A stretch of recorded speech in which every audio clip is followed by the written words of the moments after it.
Olympics. Yes, she's And she said us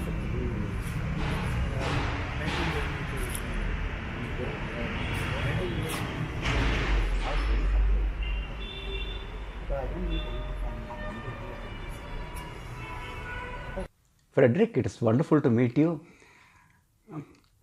Seeing someone who is a witness to two eras, the 20th century and the 21st century, and you have met some of the greatest players of all time. It will be very nice, it will be very fascinating if we can get to know how you met them and who was the first great player you met who fascinated you. Yes, I'm all attention. Well, Yeah.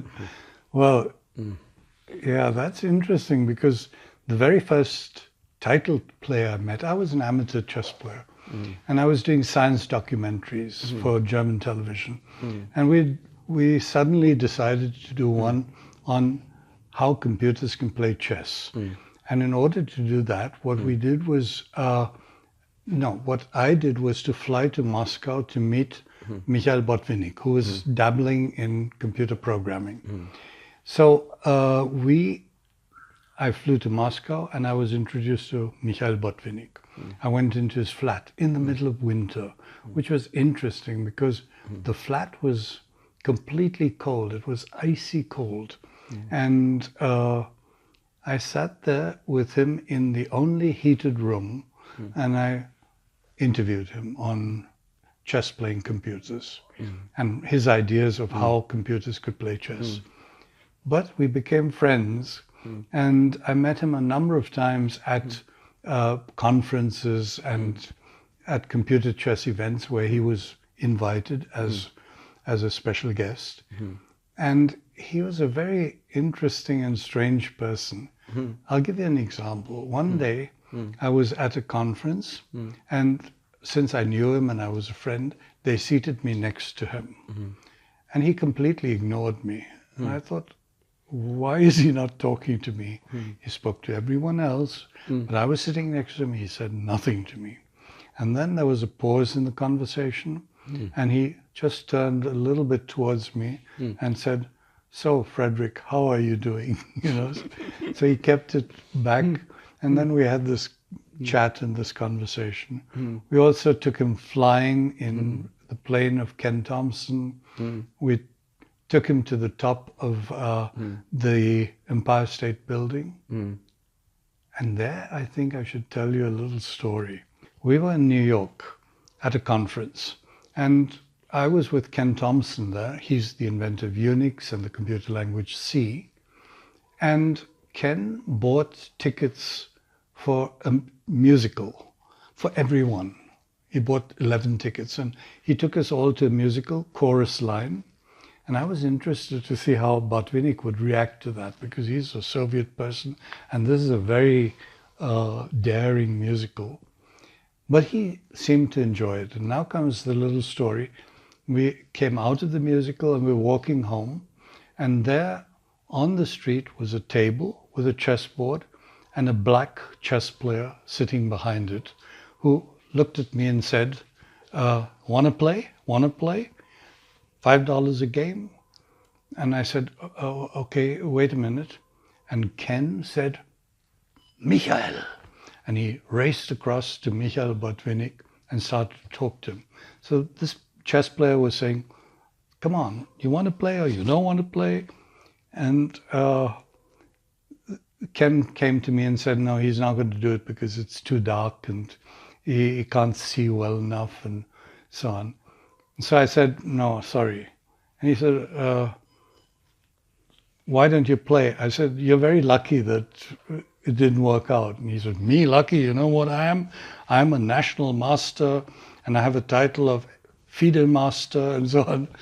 I said, "Yeah, we wanted you to play against the old man there." And he said, "Who's he?" I said, "He's Mikhail Botvinnik." And I walked away. And then we walked down the street, and about 2 or 3 minutes later, this guy jumps out from the side and stands in front of us and said, "Are you Mikhail Botvinnik?" And the guy, Mikhail says, "Yes, I'm Mikhail Botvinnik." And he pulls out a $20 bill and says, "Sign this for me." So Mikhail Botvinnik signed the $20 bill, and he said, "I will never spend this. This is the greatest honor of my life," shook his hand and disappeared. So this was Botvinnik and the adventures with Botvinnik. The next person I met, title player, was Nigel Short. The movie I made, the documentary I made on computer chess was very, very successful. So the other channel hired me to do one for them. And so we started to plan for that. And one of the things I did was I said, we need a young chess genius to illustrate how human beings think in chess, how the minds work. And there was a tournament in Hamburg.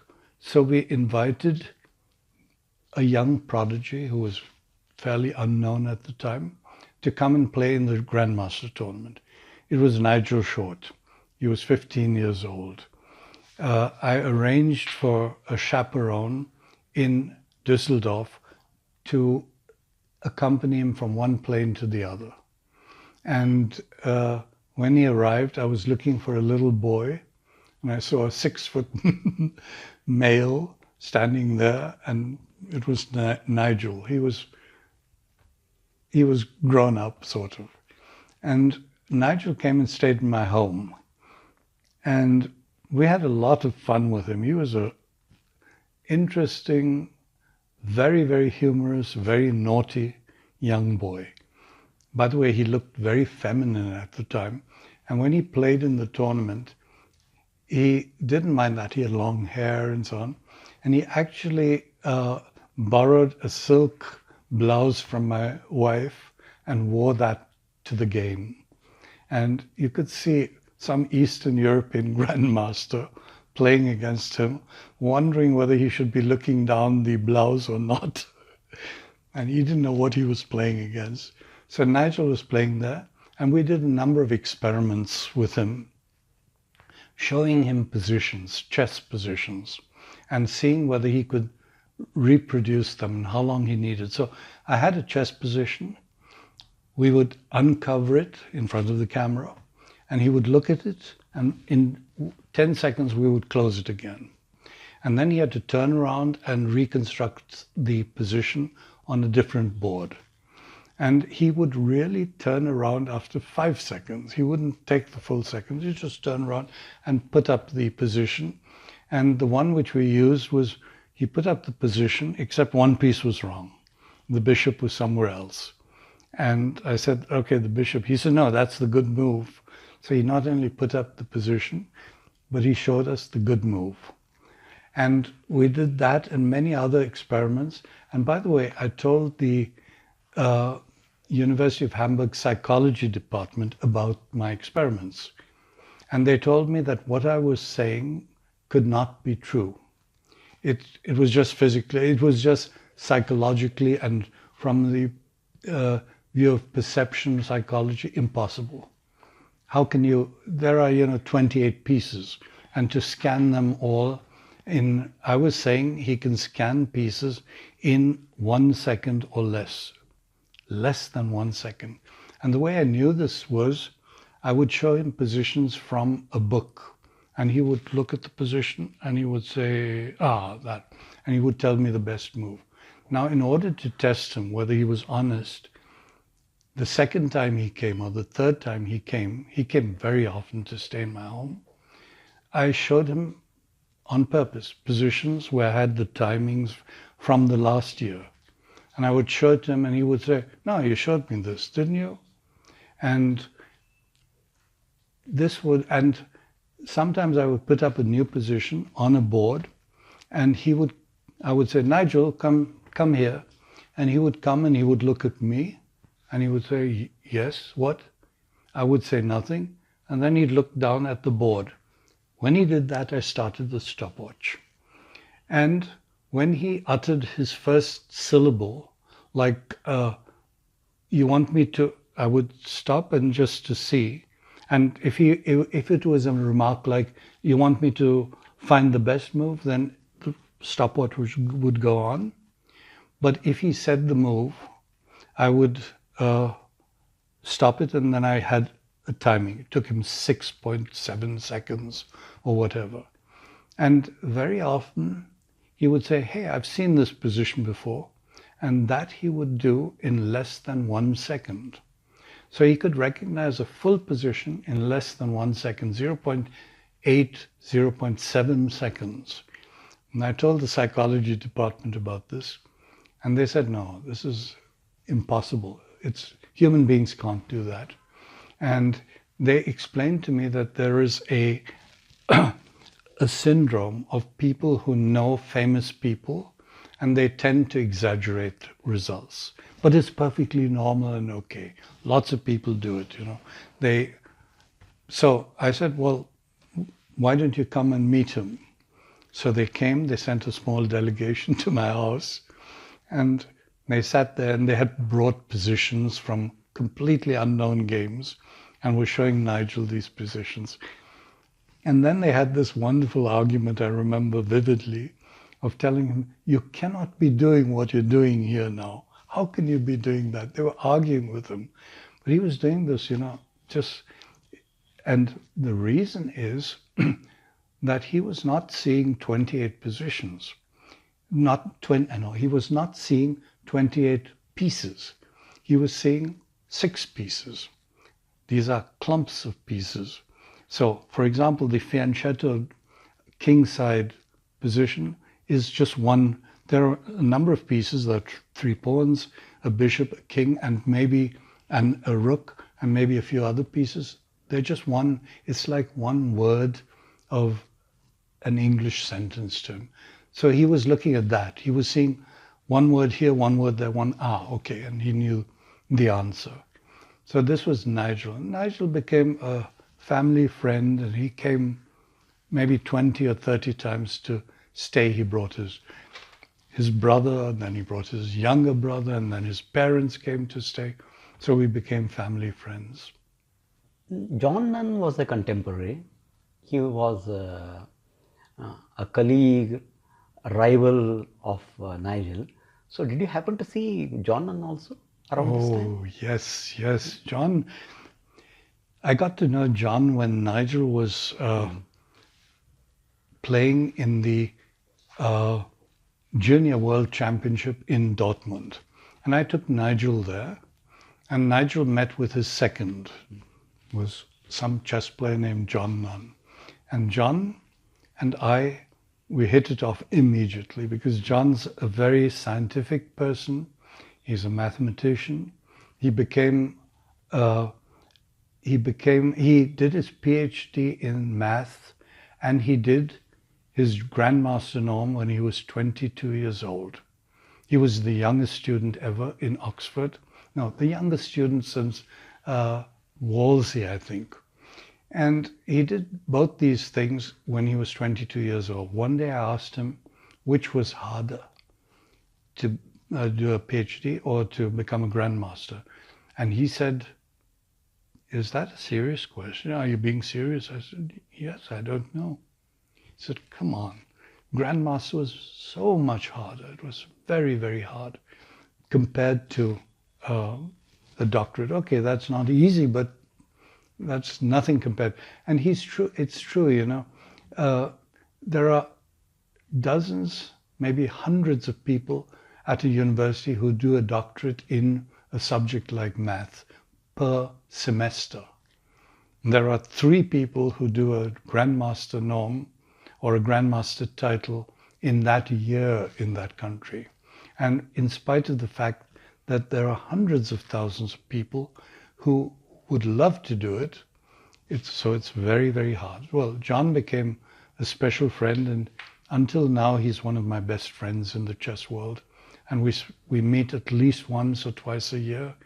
We sometimes go on trips together, recently in Cornwall, which was very, very nice. At that time, I must tell you what happened. It was at the World Championship in Dortmund. I was with John and Nigel. And I was on the street just outside the hotel when some young man comes to me and says the famous words, 5-3, draw you win, $5 a game. And I said, so what he was doing was he was challenging me to play blitz against him. I get 5 minutes, he gets 3 minutes. If I draw, I win, and it costs $5 a game. So he said this to me, and I said, no, I know who you are. You're Garry Kasparov. And it was the young Garry Kasparov, 17 or 18 years old.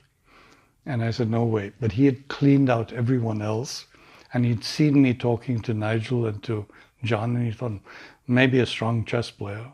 Let's see if he has money and if he'll play. And that's how I got to know Garry. And I'm not going to tell you very much about Garry because Sagar and I have done a lot of video on my adventures with Garry Kasparov, which are just taken a whole lifetime. But I'll tell you one thing about Dortmund. We were filming this science documentary, and I had played a computer secretly in a similar exhibition against a grandmaster. And I had 5 games. 4 were played by players against the grandmaster, and 1 was the computer against the grandmaster. And I had a printout, and I gave it to Garry. He was sitting there at dinner, young boy, you know. And I said, listen, Garry, my address is at the bottom. When you get back home, you look at these games and you try to identify the player, which is a computer. And then you send it to me. And here's an envelope with my address on it, so you just send it to me. I think email hadn't been invented at the time. And while I was talking to him laboriously, this boy was scanning the games with his fingers down them, and he was saying, no, not the computer. No, not computer. Oh, this is not the computer. And then he said, okay, this is the computer. And he did it like in 30 seconds. And all the experts, I'd sent it to so many people, all the experts failed, you know. They told me, this is the computer, it was a human being, or this one, but they couldn't identify that. So it was very nice and very impressive, Garry Kasparov. And actually, this was just short encounters. And the real encounter with Garry came a few years later when he came to Hamburg for an exhibition, no, for a training match, and came to my house. But that, as I said, is a completely different story. If Kasparov comes, Karpov cannot be left far behind. So, could you tell us something about Anatoly? Okay, I'm thinking. I think I met Anatoly before I met Garry. And he came to Hamburg, where I live, to promote a chess playing computer. And I got to know him then. And I got to know him quite well. And we met a number of times. And he was humorous, and he was much stiffer than Garry, but he has a sense of humor. And I had a lot of fun with him. And then Garry turned up. Karpov was by far the strongest player on the planet. And the worst thing that could happen to him happened. It wasn't an asteroid hitting the Earth. It was Kasparov turning up. Karpov's life would have been so wonderful if there hadn't been a Garry Kasparov. But this was what happened to him. And then there was this rivalry. The match had been called off. There was going to be a rematch. You know this story of that. And they were bitter rivals. And then they tried to negotiate some kind of a truce about the whole thing. And this was done in Lucerne. And I went to Lucerne to accompany Garry. And there were a number of things that happened there, which was really very interesting. One was I picked them up at the airport in Zurich, and we drove to Lucerne. And there, let me tell you this incident. It was very nice. We were in a car together. It was hot. No air conditioning in the car. They were tired after the flight, and they were bad-tempered, and they were sitting, both of them, next to each other behind me. I was in the front seat. So what do? I turn around and I say, I have a puzzle for you. A game starts with move 1e4 and ends in 5 moves with knight takes rook mate. And Garry says, what is this? Is it a puzzle or what? And I said, yes, you have to reconstruct the game. He says, Fred, come on. We're so tired and so on. And then they just don't react. And then let's say about 10 minutes later, Garry says to me, do you mean 5 moves after e4 on move 6? And Anatoly says, no, of course not, because there are many solutions. So they're sitting there and thinking about this problem. And then, by the way, what happened was we arrived in the hotel in Lucerne. We spent some days together. And I'll tell you another little story about that. But regarding this problem, at some stage, Garry came to me and said, listen, Fred, you're telling me you're occupying the 2 greatest chess minds in the world with your stupid problem. We think it has no solution. I want you to go up to your room, you have a chessboard there, and play through the moves and confirm that it really works. And I said, okay, I'll do that. If you go up to your room, check your passport and make sure that you really are Garry Kasparov. So he went to his room, I went to my room, I came down and I said, yes, it works. And he said, yes, I'm Garry Kasparov. I looked at my passport. And then this went on because in the end, they didn't solve it. So I wrote the problem on a little piece of paper, folded it many times so you couldn't read it in the light, and put it in an envelope, sealed the envelope, wrote the problem on the outside. The solution was inside. And I said, go back home, and when you solve it, you write the solution on the envelope, proving that you haven't opened the envelope, and send it to me. So I didn't hear from him for a while. Then he played against Karpov in London, and he was standing next to Margaret Thatcher. And I came in, and Garry sort of waved to me like this. And I said, I mouthed the problem. And he says, I have it here with me. I will solve it, but I'm busy, I have to play World Championship. And after the World Championship, he hadn't solved it yet. And then much later, some months later, I came home and I got my wife said to me, she said to me, there are many phone calls and messages. You're supposed to call Garry. Garry is looking for you. So I phoned him, and he was at the Botvinnik school. He was training young chess players. And and he said, Fred, you are dead. I'm going to kill you. Because what he had done is he had given the young chess players my puzzle. How does this game? You must find a game which starts e4 and ends and so on. And they had tried for an hour. And these are the most talented young chess players in the world. And they tried for an hour. And then they said, I give up. Tell us the solution. And he said, but I didn't know. He didn't know the solution. So he said to them, you must really try. You must spend some more time over it. We will discuss it tomorrow. And then he went on the phone quickly and called his home in Baku and said, look for that envelope. And they couldn't find it. So the only thing was to call Fred and find the solution. And so he called, so we were talking, and I said, okay, you want me to tell you the solution? Yes, I don't believe there is a solution. Tell me now, quickly. So I said, okay, get down on your knees and say, I was not able to solve the problem, Fred. He said, I'm sitting next to Botvinnik. I can't get down on my knees. Tell me the solution. And I told him the solution. He said, oh my God, how can I not see that? What is wrong with me? And because it's a very clever solution. And he was absolutely devastated. So this was Garry solving this problem.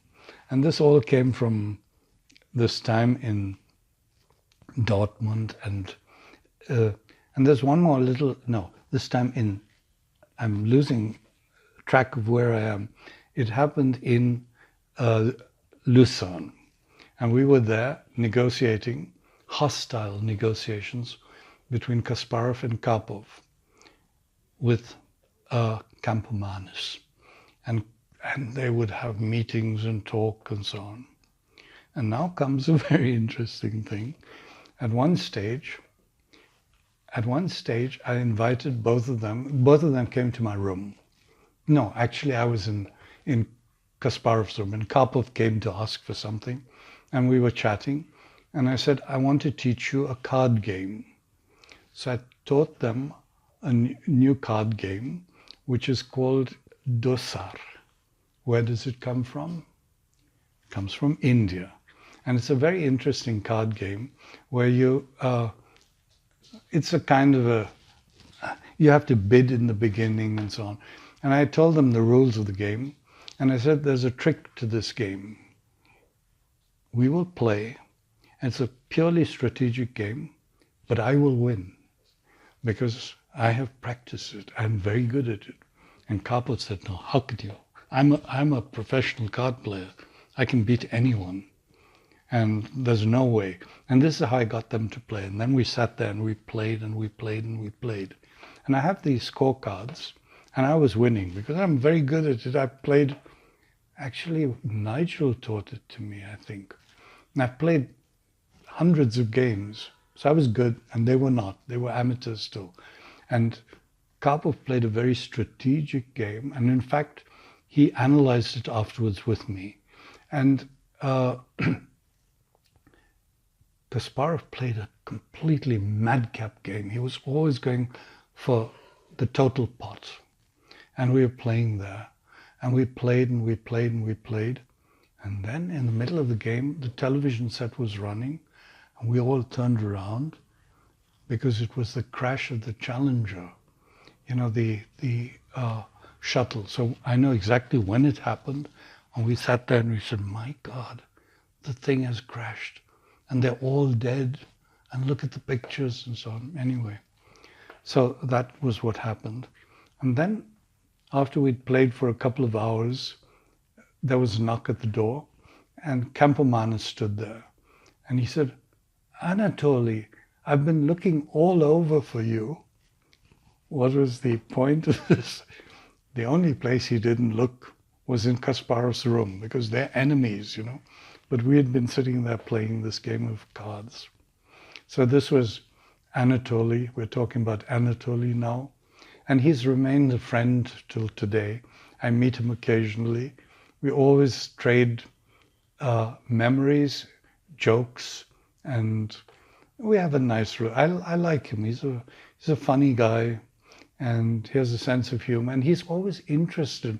If I talk about new technology and so on, he sort of listens a little, and then I catch his attention, and then he wants to know more, and I can spend half an hour describing some new technology to him. So his mind is open and awake, and he's just a nice and good friend.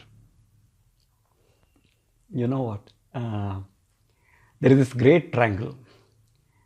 The first point of the triangle is not Kasparov, not even Karpov, but it is someone you know better, and that is Korchnoi. I just want to ask you, see, you know what his opponents used to call him? Victor the Terrible. Yes. But even otherwise, he was always known to be a tough, no-nonsense guy with short temper. He could actually turn into a volcano anytime. How did you break ice with Victor? That's the question. Okay, I'm trying to remember when I first met him. I think also maybe in Hamburg or at a tournament. And Victor was, as you say, he was basically very rude. He could be just rude to anyone, to the organizer, to his opponent, to a journalist and everything.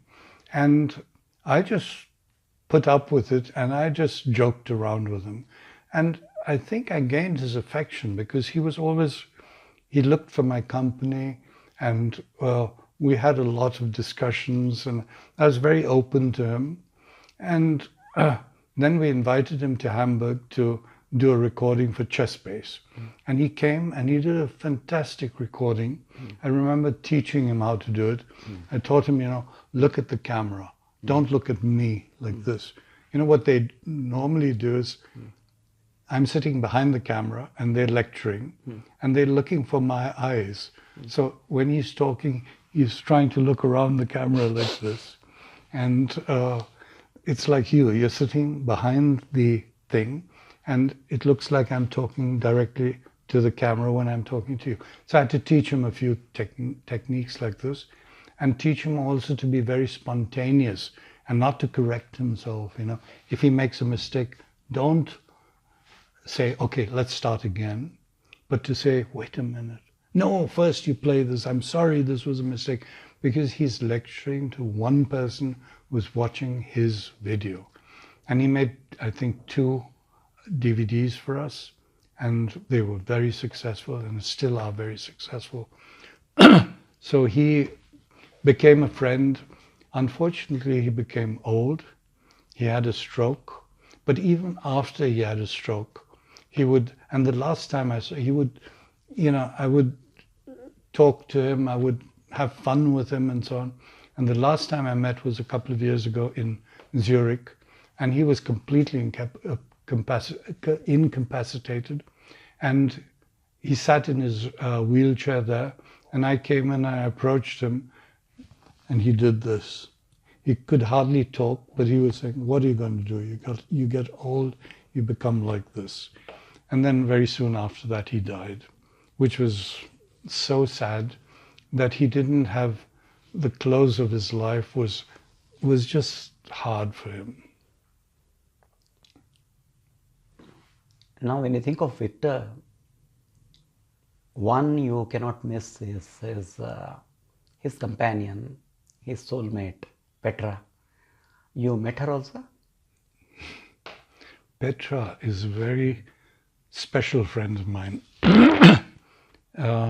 Of course, I met her immediately with him. They were together, she had very cleverly made friends with him. She played in a simultaneous exhibition. She had a book which she knew that he loved or he admired, and he kept looking at the book, and then he said, have you read this? And they got into conversation. And then they came together, and then they got married. And Petra was always with him. And even in her 80s, she was a very, very elegant person, superbly elegant. And she'd sit there reading a book and so on, and I would go over and flirt with her. And we were just very, very good friends and became very close. And I was always looking for her companionship. She was looking for me. And by the way, one day we were driving through Austria, I think Linz, on some event. I'm not sure exactly where it was. Yeah, it was Austria, Linz. And we were driving through in a car. She was sitting next to me. We were having a nice conversation and so on. And suddenly I see a tear run down her cheek. And I say, Petra, what's wrong? And she said, oh, Frederic, that building, that's where I got arrested. And I said, how, when, what? She said, well, I was a young student. And after the war, I was crossing the Russian, the Soviet zone to come to Berlin. And they stopped me there and they checked my passport and everything. And they said, no, you're a spy or whatever. And sent her to northern Siberia. And she spent, I don't know, 8 years or something there in a prison war camp under horrible circumstances. She learned Russian. She learned only formal Russian because she refused to use informal Russian to her captors. She survived, she came back, and we were driving. It was, very moving. We're driving past the building where she was arrested. Anyway, she's still alive. She was slightly older than Viktor. And I haven't seen her now for 2 years. And the next time I'm in Zurich, if she cannot make it she always comes to the tournament. If she cannot make it, I will go to her home. And if she's completely infirm, doesn't matter.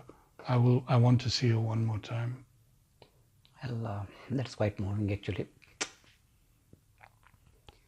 Now let me come to someone Viktor always beat in the early part of his career. Later on, the score was somewhat level, and his victim was someone we loved all, but Viktor actually was unsparing, and that is Tal. Tal. You met him?